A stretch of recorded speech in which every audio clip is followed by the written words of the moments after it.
Hello बच्चों, good morning, good evening, good afternoon, जब भी आप हमारा वीडियो देख रहे हो। और उम्मीद करते हैं आप सबकी पढ़ाई बहुत अच्छी चल रही होगी।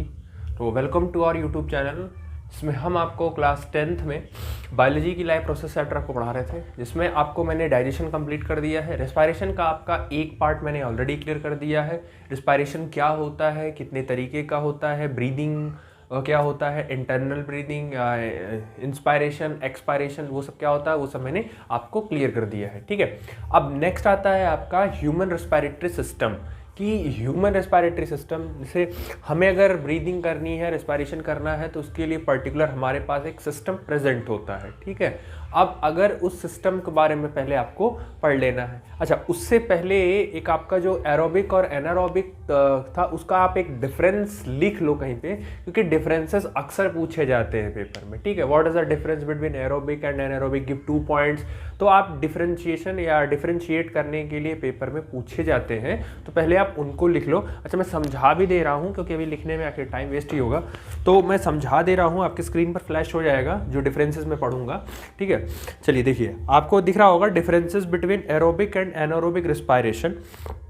इसमें एरोबिक में दिया है occur in presence of O2 where O2 is utilised.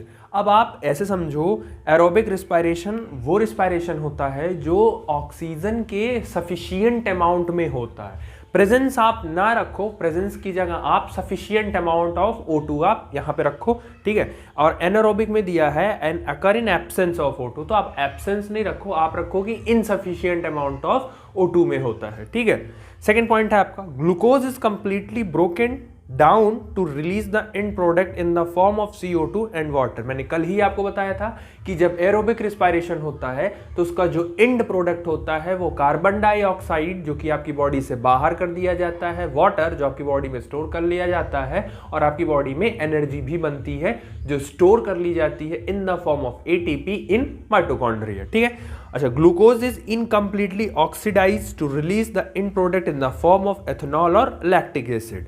अच्छा, अगर आपके ग्लूकोज का इनकम्प्लीट ऑक्सीडेशन होता है या ऑक्सीजन इनसफिशियंट होता है, तो उस केस में जो आपका एंड प्रोडक्ट होगा, फाइनल प्रोडक्ट होगा, वो आपका लैक्टिक एसिड और आपका एथेनॉल होगा। तो लैक्टिक एसिड आपके मसल्स में जाके इकट्ठा हो जाता है, जिसकी वजह से आपको फटीग, दर्द, थकान महसूस होती है, और क्योंकि आपकी बॉडी में कुछ मात्रा में एथेनॉल भी बन जाता है, जिसकी वजह से आपको थकान के बाद नींद बहुत अच्छी आती है। ठीक है, aerobic energy released in larger amount. ये याद रखना कि एरोबिक में जो होता है वो एनर्जी बहुत ज़्यादा निकलती है। वो निकलती इसीलिए क्योंकि कंप्लीट ऑक्सीडेशन हो रहा है, भाई पूरा ऑक्सीजन है, सफिशिएंट में है, तो अच्छे से जलाएगा वो।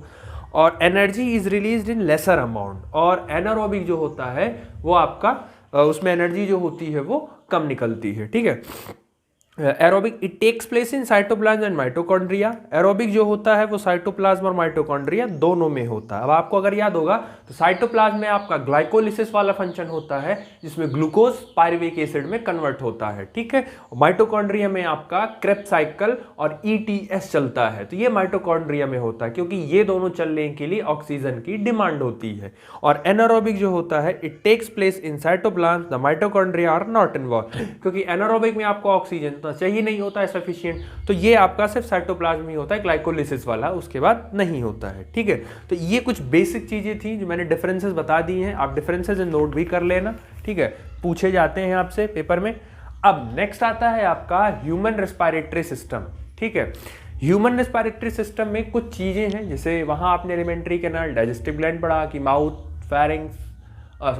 Buccal cavity, pharynx, oesophagus, stomach, small intestine, large intestine. तो ऐसे ही सेम ह्यूमन रेस्पायरेटरी सिस्टम में भी आपके पास कुछ पॉइंट्स हैं। ठीक है, कुछ ऑर्गन्स पर्टिकुलरली हैं, जैसे आपका सबसे बाहर हो गया एक्सटर्नल नॉस्ट्रिल्स, जैसे ये आपका हो गया, सेकंड आपका हो गया, फिर नोज हो गया, फिर इंटरनल नॉस्ट्रिल, फिर आपका लैरिंग्स हो गया, फेरिंग्स हो गया, ट्रैकिया हो गया, लंग हो गया, फिर वो आगे चल के बाइफरकेट करता है आपका। तो ये कुछ सर्टेन पार्ट्स होते हैं। ठीक है, अगर मैं बात करूं तो सबसे पहले जो आपका आता है वो आता है आपका एक्सटर्नल नॉस्ट्रिल्स। सबसे बाहर आ गया आपका एक्सटर्नल नॉस्ट्रिल्स। उसके बाद आपका बीच में मान के चलिए इंटरनल आ गया। ठीक है, इंटरनल नॉस्ट्रिल्स। उसके बाद आपको मिल जाएगा फेरिंग्स, क्योंकि फेरिंग्स मैंने बोला था कॉमन पार्ट होता है। फिर आपको मिल जाएगा लैरिंग्स। अच्छा, लैरिंग्स यहीं याद रखो, लैरिंग्स को ही हम साउंड बॉक्स भी बोलते हैं। और नेक्स्ट हो गया आपका लैरिंग्स के बाद आपका हो गया ट्रैकिया, जिसको हम विंड पाइप भी बोलते हैं। जब ओसोफेगस पढ़ा रहा था तो आपको याद होगा, ये बताया था। उसके बाद आपका ट्रैकिया जैसे जैसे नीचे आता है आपका मिल जाएगा आपको लंग्स, और ट्रैकिया जो होता है वो लंग्स में जाके बाइफरकेट कर जाता है। ठीक है, तो ये कुछ चीज़ें हैं। ठीक है, इनको आपको ऐसे सीक्वेंस में याद रखो कि इनका क्या फंक्शन है। अब सिंपली देखो होता क्या है। होता एक्चुअल में ये है कि आपके पास देखो दो एक्सटर्नल नॉस्ट्रल्स हैं। ठीक है, ये दो एक्सटर्नल नॉस्ट्रल्स हो गए। उसके बाद आपका इंटरनल आपका जो आपका नोज है। अब कुछ चीज़ें हैं इसमें थ्योरेटिकली समझो। देखो, जब आप सांस लेते हो, ठीक है, अब जब आप सांस लेते हो तो आपके इन्वायरमेंट में बहुत सारी गंदगी है, एयर डस्ट पार्टिकल्स हैं, उसमें बहुत सारे बैक्टीरिया वायरस भी होते हैं। ठीक है, अब वो सब आपकी बॉडी में अंदर नहीं जा पाते। इनका पहला कारण क्यों नहीं जाते? क्योंकि जब आप सांस ले रहे होते हो तो आपके नोज के अंदर म्यूकस होता है और आपके हेयर होते हैं। उस म्यूकस और हेयर के प्रेजेंस का फ़ायदा ये होता है कि जो भी डस्ट पार्टिकल या जो भी आपके अनवांटेड पार्टिकल्स होते हैं वो आपके नॉस्ट्रिल में उन हेयर और उन म्यूकस के द्वारा ट्रैप कर लिया जाता है। ठीक है, तो ये आपको आई थिंक क्लियर हो गया कि सबसे पहले जो सीक्वेंस क्या है, आपने सांस लिया। ठीक है, सांस लेने के बाद आपका जो नॉस्ट्रिल, ये जो नोज है, इसमें आपका हेयर और म्यूकस होता है। इसका काम क्या होता है? काम बस यही होता है कि अंदर जाएगा तो जो भी डस्ट पार्टिकल है इनको वो ट्रैप कर लेगा और रोक देगा। ठीक है, साथ ही साथ इनका एक काम और भी होता है। जैसे आप ठंडी जगहों पर जाओ तो हवा, क्योंकि आपकी बॉडी का जो टेम्परेचर है वो तो 37 डिग्री सेल्सियस है।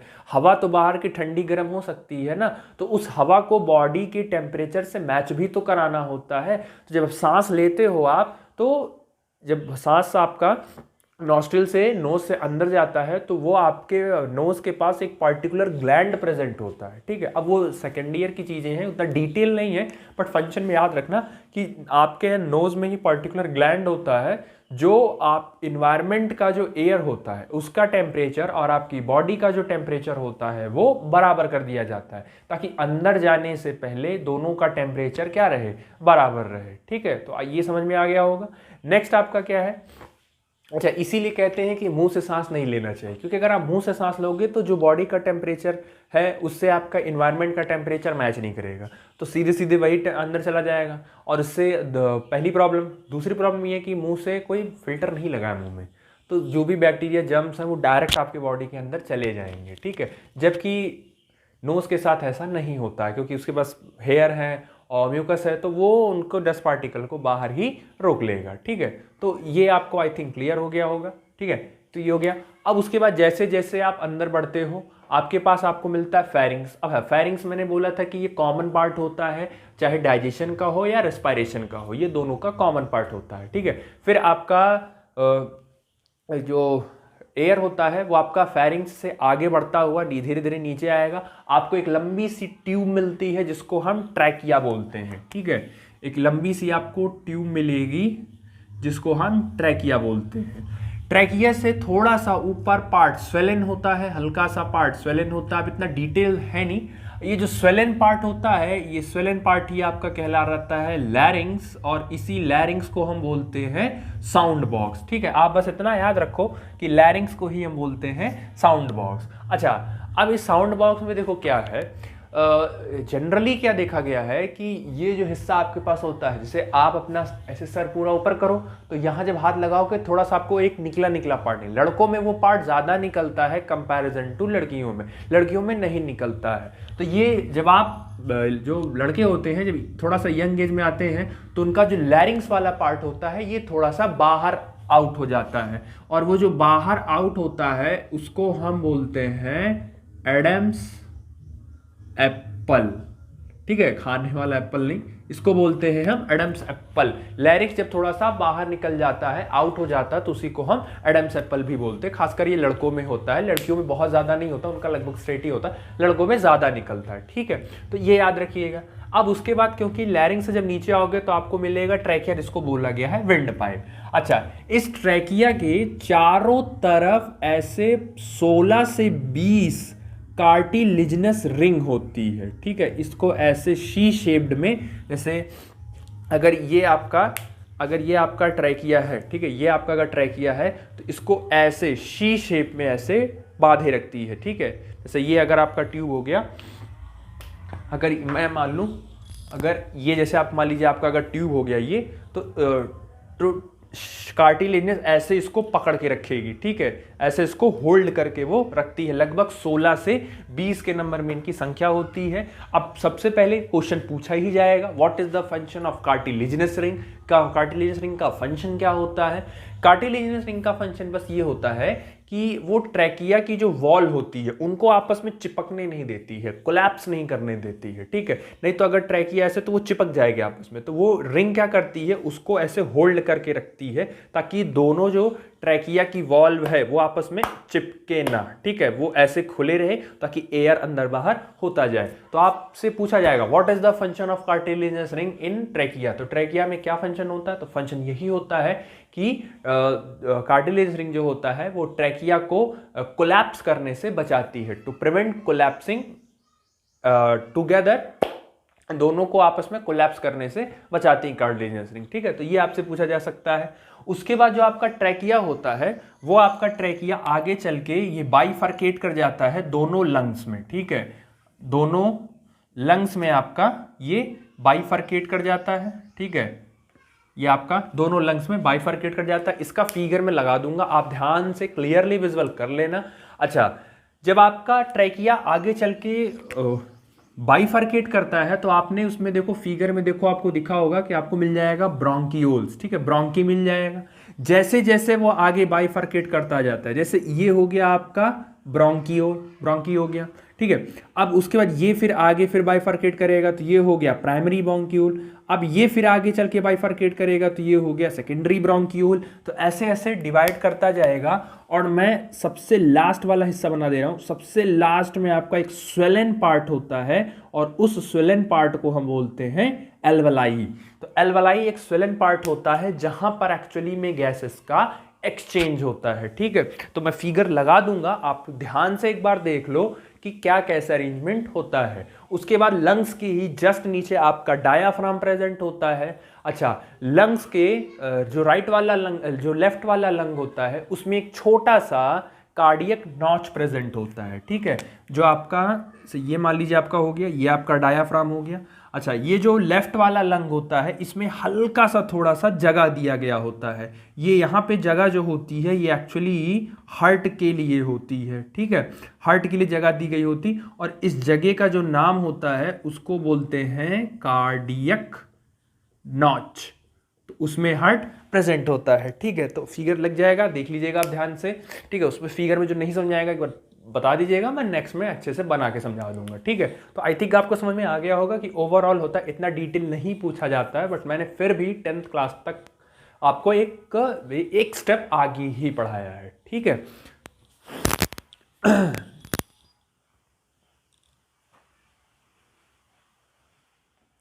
चलिए उसके बाद कुछ चीज़ें और हैं जो आपको बोर्ड में काम लग सकती हैं। ठीक है, कुछ चीज़ें थ्योरेटिकल हैं जो मैं बता सकता था, मैंने वो आपको बताया। अब कुछ चीज़ें थ्योरेटिकल हैं, जैसे आप ये याद रखो कि एक नॉर्मल ब्रीदिंग जो होती है वो 12 to 16 पर मिनट होती है। 1 मिनट में आदमी 12 से 16 बार सांस लेता है। देखो ये एक एवरेज डाटा है। ठीक है, ये डिफर कर सकता है पर्सन टू पर्सन। ठीक है, अब देखो कुछ चीज़ें रेस्पायरेशन की ऐसी हैं जो आपको ट्रांसपोर्टेशन में ज़्यादा अच्छे समझ में आएंगी जब आपको हार्ट पढ़ाएंगे। अच्छा, हार्ट का काफ़ी लेक्चर भी थोड़ा सा लंबा भी जाएगा क्योंकि उसमें काफ़ी डिटेल चीज़ें हैं। ठीक है, तो हार्ट वाले कॉन्सेप्ट में, हार्ट वाले पोर्शन में आपको रेस्पायरेशन की भी बहुत सारी चीज़ें, जैसे गैसियस का एक्सचेंज कैसे हुआ, कहाँ पर एक्चुअली हो रहा है ये, तो ये हार्ट वाले में आपको ज़्यादा अच्छे समझ में आएगा। तो कुछ चीज़ें हैं, बस आप ऐसे जान के रखो। ठीक है। जैसे आपको दिख रहा होगा स्क्रीन पर, रेस्पायरेशन जो होता है वो दो तरीके का करवाया गया है। एक हो गया आपका एक्सटर्नल रेस्पायरेशन और एक हो गया आपका इंटरनल रेस्पायरेशन। एक्सटर्नल रेस्पायरेशन में आपका देखो तीन पार्ट है, ब्रीदिंग है, गैसेस एक्सचेंज इन लंग एल्वेलाई है, एंड ट्रांसपोर्ट ऑफ गैसेस है। सबसे पहले तो आप ब्रीदिंग करोगे, ठीक है, इनहेलेशन करोगे, एक्सहेलेशन करोगे। उसके बाद आपका जो गैस है वो एल्वेलाई में आपका जाके इंटरचेंज होगा। फिर सेकंड आपका जो गैसेस है इंटरचेंज होने के बाद आपका जो O2 है वो आपके सेल के पास पहुंचेगा और सेल का CO2 जो है वो आपके अल्वलाई तक पहुंचेगा, ठीक है। इंटरनल रेस्पिरेशन में क्या है, गैसेज एक्सचेंज इन टिश्यू, मतलब वही है कि आपका O2 टिश्यू या सेल के पास पहुंचेगा, वहां पे उसका एक्सचेंज होगा, फिर वहां से आएगा। दूसरा सेलुलर रेस्पिरेशन, जो कि मैंने बताया एरोबिक और एनारोबिक होता है, ठीक है। बाकी in man breathing is based on a concept of suction pump. जो ब्रीदिंग होता है वो एक्चुअली में एक सक्शन पंप की तरह, सक्शन पंप आप जान रहे होंगे कि एक तरफ का प्रेशर लो हो जाता है और एक तरफ का प्रेशर हाई हो जाता है, ठीक है। तो ये वही कह रहा हूँ ना कि आपको जब हार्ट पढ़ाऊंगा तो वहां ज्यादा अच्छे समझ में आएगा कि एक्चुअली आप सांस अंदर क्यों ले रहे होते हो और आप सांस बाहर कैसे छोड़ रहे होते हो, अपनी मर्जी। आप चाहो तो सांस रोक के देख लो, आप नहीं रोक पाओगे क्योंकि वो एक इनवॉलेंट्री फंक्शन है, ठीक है। आप सांस अपने मर्जी से नहीं ले रहे हो, बॉडी आपको सांस अंदर बाहर करवा रही है, वो मजबूरी है, आप करोगे ही करोगे, ठीक है। तो क्यों ऐसा होता है, क्योंकि कभी एक टाइम ऐसा आता है जो बॉडी के अंदर का प्रेशर ज्यादा होता है, एक टाइम है कि बॉडी के बाहर का प्रेशर ज्यादा होता है, ठीक है। तो उसकी वजह से आप सांस एक बार अंदर करते हो फिर एक बार बाहर करते हो। एक चीज याद रखना, inspiration is an active process. Inspiration is an active process. Active process उसको बोलते हैं जिसमें एनर्जी रिक्वायर्ड होती है, एनर्जी लगती है। और एक्सपायरेशन जो होता है वो एक पैसिव प्रोसेस होता है, उसमें एनर्जी रिक्वायर नहीं होती। सांस लेने में एनर्जी लगती है, सांस छोड़ने में एनर्जी नहीं लगती है, ठीक है। बाकी नॉर्मल ब्रीदिंग जो होती है वो लगभग 12 से 16 पर मिनट डिपेंड करती है। Rate of breathing depends on metabolic rate of the body. Breathing rate is minimum at sleeping time. जो आपका ब्रीदिंग है वो ब्रीदिंग रेट है वो आपके मेटाबॉलिक पे डिपेंड करता है, ठीक है। मेटाबॉलिक आपका कैसा चल रहा है। बाकी सबसे ज़्यादा जो मिनिमम होता है, मिनिमम रेट होता है ब्रीदिंग का, वो स्लीपिंग टाइम में होता है, जब आप सो रहे होते हो, ठीक है। ये बेसिक चीज़ें थी। उसके बाद आपको आता है कुछ आपको कह सकते हो कुछ निमोनिक्स आते हैं, ठीक है। आप जाने रहो, एक्स्ट्रा है, आप थोड़ा सा अपनी नोट्स में इंक्लूड कर सकते हो। जैसे कहीं भी आपको अगर लास्ट में PNOEA मिलता है, इसका मतलब वो ब्रीदिंग की बात हो रही है। यूनोपिया मिलता है, मतलब वो नॉर्मल ब्रीदिंग की बात हो रही है। हाइपोनोपिया मतलब ब्रीदिंग रेट डिक्रीज हो गया, सांस आप कम धीरे धीरे ले रहे हो। हाइपर आप जान ही रहे हो कि हमेशा ज़्यादा के लिए यूज़ करते हैं। डिस्नोपिया ब्रीदिंग लेने में डिफरेंट हो रहा है सांस लेने में। ऑर्थोनोपिया डिफरेंट ब्रीदिंग इन हॉरिजॉन्टल, मतलब अगर आप सोते हो, सोते समय अगर आपको सांस लेने में दिक्कत हो रही है तो वो ऑर्थोनोपिया होता है। जैसे आपने देखा होगा कोविड के टाइम पे बोला जाता था कि आप उल्टा करके पेट, आपका जो पेट है वो आपके बेड साइड पे होना चाहिए, आपका पीठ ऊपर होना चाहिए, उससे सांस लेने में आसानी ज़्यादा होती थी, ठीक है। तो कब ये भी होता है पर्टिकुलर, बहुत लोग नहीं ले पाते हैं सांस, तो ये तरीके की बीमारी है। टेक्नोपिया मतलब वो क्या, रैपिड प्लस शैलो ब्रीदिंग, मतलब तेज ले रहे हैं, डीप ले रहे हैं, मतलब गहरी गहरी सांस ले रहे हैं। पॉलिनोपिया रैपिड प्लस डीप ब्रीदिंग। तो ये जनरली कुछ निमोनिक्स हैं जो आप नोट कर लेना, रख लेना आपको, ठीक है, जनरली काम लग सकता है।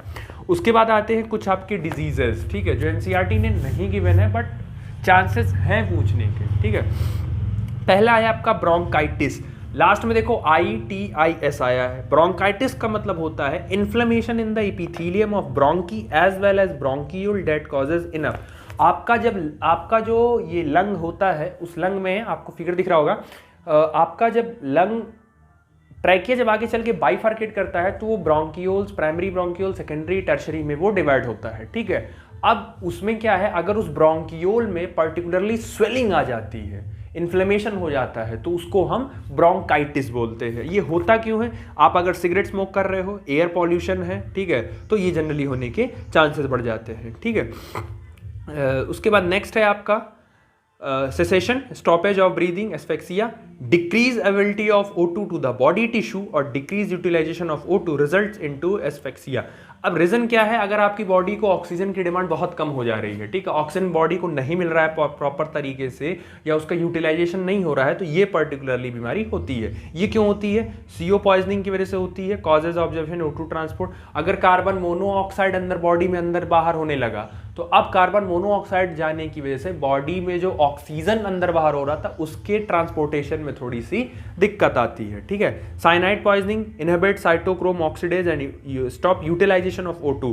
ऐसा कोई इंपॉर्टेंट नहीं है ये, ठीक है, मतलब ये सेकेंड ईयर और आफ्टर नीट के लिए पॉइंट इंपॉर्टेंट है, आप 10th क्लास के लिए इतना इंपॉर्टेंट नहीं है, ठीक है। एक बहुत फेमस बीमारी है अस्थमा, इसको समझ लो क्या होता है। Spasmodic contraction in smooth muscles of bronchiole which causes difficulty breathing during expiration। अब अस्थमा में क्या होता है, देखो जो तुम्हारा ब्रोंकियोल्स होता है उस ब्रोंकियोल में इतना अच्छे से कॉन्ट्रैक्शन होने लगता है कि क्योंकि जब ब्रोंकियोल्स आपके सिकुड़ जाएंगे तो सांस लेने में, क्योंकि फिर एल्वलाई तक एयर पहुंच ही नहीं पाएगा, तो कॉन्ट्रैक्शन होने की वजह से जो आपका एयर है वो एल्वलाई तक नहीं पहुंच पाता है और उसमें फिर आपको एक सांस फूलने जैसा एक अनुभव होता है, ठीक है। उसी पर्टिकुलर बीमारी को हम अस्थमा बोलते हैं। वीजिंग साउंड मतलब हो गया जैसे आवाज, सांस लेते हो छोटे समय पर्टिकुलरली आवाज करने, गले आवाज करते ही आपकी, ठीक है। Appears due to inflammation in the bronchi and bronchiole. अगर इन ब्रोंकी और ब्रोंकियोल में इन्फ्लेमेशन हो जाता है जनरली तभी ये अपीयर होता है। It appears due to sensitivity of epithelium of bronchioles for certain allergen dust और पॉलन ग्रेन। जनरली कभी कभी छींक आती है, जनरली आप बोल सकते हो वो इन सब की वजह से भी, डस्ट और पॉलन ग्रेन की वजह से भी आती है, ठीक है। तो ये कुछ बीमारियां थी, ठीक है, जो रेस्पिरेटरी में आ सकती हैं, चांसेस कम है थोड़ा सा, बट मैंने एक्स्ट्रा ही आपको बता दिया, ठीक है। तो ये जो आपका रेस्पिरेशन वाला पोर्शन था वो यहीं पर खत्म हो गया। अभी और डिटेल जो इसका है कि गैसेस एक्सचेंज कैसे होते हैं, ठीक है, तो वो आपको जब ट्रांसपोर्टेशन पढ़ाएंगे तो वो और अच्छे से समझ में आएगा वहाँ पे, ठीक है, वहाँ अच्छे समझ में आएगा, क्योंकि वहाँ चीज़ें cell, tissue, oxygenated blood, deoxygenated blood, तो वो सारी चीज़ें आएंगी तो वहाँ पे और अच्छे समझ में आएंगी, ठीक है। तो उम्मीद करते हैं जितना भी आज पढ़ाया समझ में आया होगा, ठीक है। कोई दिक्कत होगी तो आप पूछ लेना, ठीक है। पर्टिकुलरली कोई फिगर नहीं समझ में आएगा तो आप पूछ लेना। हाँ, एक चीज़, फिगर में जो आपका एक फिगर है आपका, जो जिसमें आपको मैंने लंग्स पूरा बाकायदा दिया है, ठीक है, उस फिगर में बहुत सारे ऐसे टर्म्स हैं जो आप उनसे अनजान हैं, ठीक है। बहुत सारे टर्म्स हैं जो आप उनसे अनजान हो, तो आप उनको उतना वो मत करना कि ये क्या होते हैं क्या होते हैं, क्योंकि वो चीज़ें थोड़ी सी लेवल हायर है उनकी, ठीक है। तो मैंने वो एक्स्ट्रा ही आपको दिया है। जैसे अगर आपको फिगर में दिख रहा होगा, जैसे ट्रैकिया है ऊपर, तो मैंने बता दिया फंक्शन कार्टिलेजियस रिंग 16 से 20 होती है, इनकम्प्लीट शी शेप्ड होती है। उसके बाद नीचे लिखा हाइलिन कार्टिलेज। अब आप चाहो तो याद कर सकते हो, अभी सिर्फ डाटा इकट्ठा कर लो आप, ठीक है। उसके बाद देखो कुछ चीज़ें किनारे दी हैं कि हॉरिजॉन्टल फिजर होता है, ऑब्लिक फिजर होता है, फिर ऑब्लिक फिजर इधर भी दिया है। तो ये सारी चीज़ें आप जस्ट एंड स्किप कर दो, ठीक है, बहुत ज़्यादा जरूरी नहीं है। इसमें आपसे पूछ सकता है कि ट्रैकिया क्या होता है 10th क्लास में, कार्टिलेजियस रिंग क्या होता है, कितना होता है, शेप क्या होता है, फंक्शन क्या होता है, ठीक है, बस ये पूछेंगे। बाकी आपसे पूछ सकते हैं कि लेफ्ट हार्ट किस तरफ सिचुएट होता है, वो लेफ्ट लंग की तरफ होता है। लेफ्ट लंग के पास आपको थोड़ा सा देखो एक जगह बची जिसको कार्डियक नॉच बोलते हैं, उसी में हार्ट आपका रहता है। उसके नीचे आपका देखो डायाफ्राम है, डायाफ्राम आपका क्या करता है, थोरैसिस कैविटी और एब्डोमिनल कैविटी को डिफरेंशिएट करता है। किनारे आप देखो आपके पास आपको मिल जाएगा प्लूरल पैराइटल प्लूरा, फिर उसके बाद कैविटी मिल जाएगी। तो ये सारी चीज़ें हैं, आप अगर याद करो तो ठीक है, नहीं तो कोई ज़रूरी नहीं है इनको याद करने की, ठीक है। बेसिकली आपके पास एक फिगर रहेगा तो आपको पेपर में बनाने में और करने में आसानी रहेगी। आप चाहे आपने ट्राई किया, देखो ट्रैकिया आगे चल के बाइफर्केट हो रहा है, तो जनरली इसी को हम ब्रोंकियोल्स या प्राइमरी सेकेंडरी टर्शियरी ब्रोंकियोल्स बोलते हैं, ठीक है। तो उम्मीद करते हैं कि समझ में आया होगा, नहीं आया होगा तो आप पर्टिकुलरली बता दीजिएगा, फिर से एक बार समझाने की कोशिश करेंगे। बाकी पढ़ाई करते रहिए, all the very best, thank you.